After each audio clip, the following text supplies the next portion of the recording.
সত্যিকারের বন্ধু।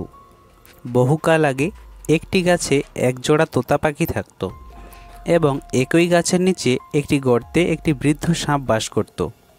সাপটা খুব দুর্বল হয়ে পড়েছিল, তাই সে নিজে শিকারে বের হতে পারত না। তোতা পাখিরা তার গর্তের কাছে কিছু খাবার রাখত, আর সেই খাবার খেয়ে সাপ সেই তোতা পাখিদের প্রতি কৃতজ্ঞতা প্রকাশ করত। একদিন একটা শকুন সেই তোতা পাখিদের শিকার করার জন্য সেই গাছে ঘোরাফেরা করতে লাগলো। আর তখনই একজন শিকারীও সেখানে এসে তীর দিয়ে একটি তোতা পাখিকে লক্ষ্য করে।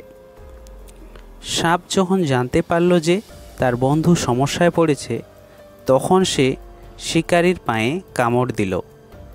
সাপের কামড়ের কারণে শিকারীর হাত সরে যায় এবং সে লক্ষ্য মিস করে।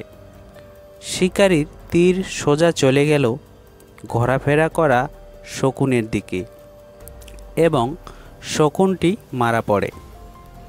বন্ধুদের জীবন বাঁচিয়ে সাপ প্রমাণ করল যে সে সত্যিকারের বন্ধু।